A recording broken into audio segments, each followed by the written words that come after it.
Y aquí está el juez Merrick Garland, que por cierto no pudo controlar su emoción. Thank you, Mr. President. This is the greatest honor of my life, other than Lynn agreeing to marry me 28 years ago.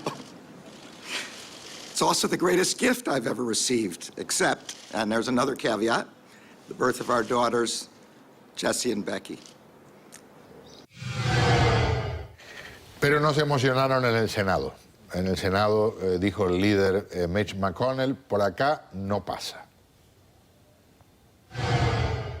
President Obama and his allies may now try to pretend this disagreement is about a person. But as I just noted, his own vice president made it clear it's not. The Biden rule reminds us that the decision the Senate announced weeks ago remains about a principle and not a person. About a principle and not a person. It seems... Bueno, repentinamente aparecí yo, mientras estaba el senador McConnell ahí todavía recalcando que es un tema de principios y no de personas. Les presento a nuestros invitados.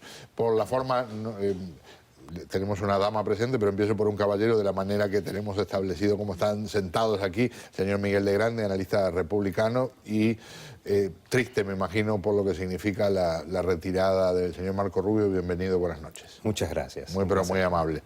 Una dama que está muy contenta, analista demócrata Ana Rivas Logan, gracias por acompañarnos. Gracias por la invitación. Un gusto. Y le pedimos ayuda al abogado Nelson Rodríguez Varela para que nos oriente un poco en lo que es esta confrontación, este choque, que ya es un hecho, ¿verdad? Pero que en la práctica, por supuesto, usted nos puede orientar un poco o bastante. Gracias por estar con nosotros. Gracias, Pedro. Y empiezo con usted. ¿En qué dirección vamos con este nombramiento y con esta decisión del Senado, por ahora, de no tomarlo en cuenta?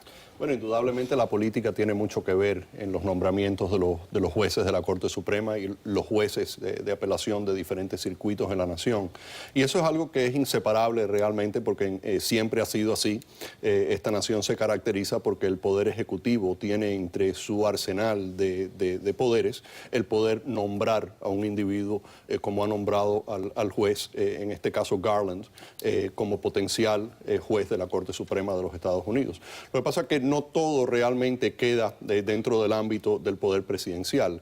El Senado tiene un comité que tiene que entonces estudiar el caso. Tiene la habilidad de cuestionar al nominado, que el nominado se presente ante el comité. Individualmente tienen la oportunidad los diferentes senadores de hablar con él, establecer sus credenciales, ver cómo han sido las decisiones que él ha tomado, estudiar la habilidad que él tiene de respetar la Constitución, las calificaciones que pueda tener, el historial que tiene. Y obviamente en este caso el juez Garland es una persona independiente de si fue nominado por el presidente Obama o fue nominado por otra persona. Es una persona que siempre se ha caracterizado por ser un jurista extremadamente serio, un individuo que viene de una familia donde han habido bastantes jueces ya, un individuo que ha sido fiscal federal y ha llegado a las esferas más altas de lo que ha sido ese trabajo en parte del sistema de justicia norteamericano. Además, ha formado parte de la Corte del Distrito de Colombia, que es realmente uno de los distritos más importantes y que más conducen a una posición en la Corte Suprema de los Estados Unidos, además de haber sido el jefe de los jueces o el chief judge de ese grupo, que es algo admirable y que no es una posición a la que fácilmente llegan. Hay que reiterar también que llega a esa posición debido a un consenso bipartidista cuando fue nombrado por el presidente Bill Clinton a esa posición que tiene actualmente, donde los republicanos votaron a favor de ese juez. A mí me gustaría una cantidad de republicanos grande, como 76 a 23, si no me acuerdo. Exactamente, suficiente como para que haya podido ser confirmado sin realmente ningún problema.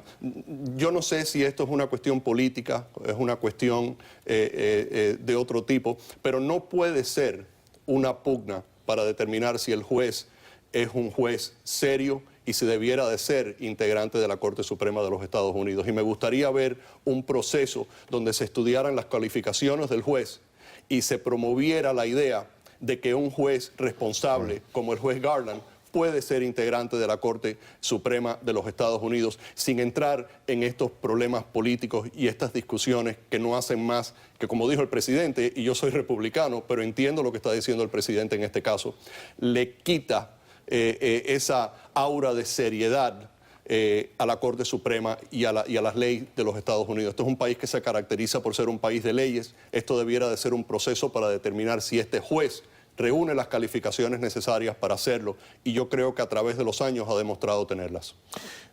¿Qué dice usted en lo que significa que el Senado, a través de su presidente, básicamente establece esta puerta está cerrada? No están haciendo su trabajo. La Constitución es clara en este sentido. La Constitución dice que el presidente de los Estados Unidos tiene su derecho, y esta es su responsabilidad como presidente, tiene que hacer esto. El Senado debería de por lo menos reunirse, tener el comité, a por lo menos hacer el intento, pero lo que están diciendo no lo vamos a hacer. O sea, no están haciendo su trabajo, el trabajo al cual fueron electos. ¿Qué me dice? Bueno, yo en el orden personal estoy en desacuerdo con la decisión que tomó el Senado, pero del punto de vista legal tienen la potestad para hacer eso. Lo único que la Constitución dice es que ellos tienen que dar advice and consent, o sea, se tienen que permitir que ese juez sea elevado a la Corte Suprema. No dice cuándo, no dice por qué proceso, así que pueden tomar 2 meses, pueden tomar 2 años. La Constitución no le da un límite de tiempo, luego entonces no están violando la Constitución.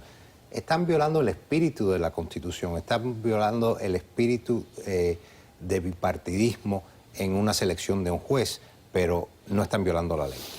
Pero es interesante que estoy con una dama demócrata, 2 caballeros republicanos, y están más o menos todos en la misma dirección en términos del aspecto, no necesariamente de la violación de la ley, sino de que hay algo que hace daño a lo que es la marcha de este país como sociedad, digamos, ¿no? Correcto. Dígame. No, Pedro, pero yo creo que esto es precisamente por lo cual la gente ya está cansada de escuchar este politiqueo que ocurre.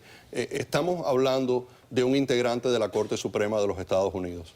Yo creo que el pueblo ha de esperar de que las personas que tienen la responsabilidad para considerar las calificaciones de este juez y eventualmente votar en el Senado para determinar si este juez va a ser confirmado o no, tienen el derecho de recibir ese servicio inmediatamente.